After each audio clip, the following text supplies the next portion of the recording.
ঈদের আনন্দ বিষাদে পরিণত, সড়কে ঝরল ৫ জনের প্রাণ।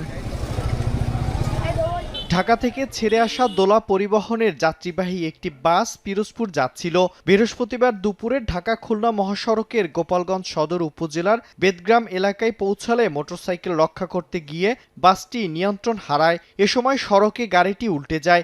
এতে ঘটনাস্থলেই মোটরসাইকেলের ২ আরোহী ও বাসের ২ যাত্রী নিহত হয়। আহত হয় অন্তত আরও ২০ যাত্রী। তাদের উদ্ধার করে গোপালগঞ্জ মেডিকেল কলেজ হাসপাতাল ও সদর হাসপাতালে নেওয়া হয়। এদের মধ্যে ১২ বছরের এক শিশুকে হাসপাতালে নিলে মৃত ঘোষণা করেন চিকিৎসক। বেপরোয়া গতি দুর্ঘটনার কারণ বলছেন স্থানীয়রা।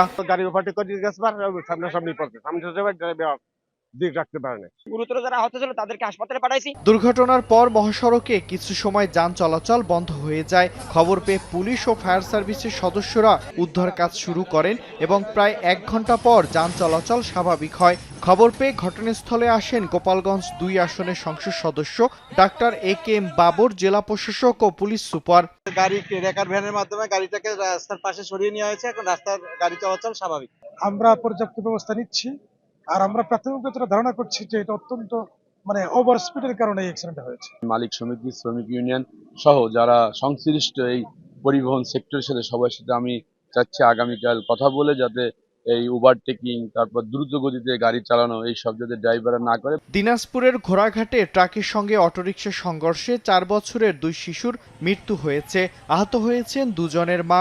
এছাড়া পটুয়াখালীর গলাচিপায় মোটরসাইকেল নিয়ন্ত্রণ হারিয়ে ২ জন নিহত হয়েছেন। মিরন আহমেদ, সময় সংবাদ।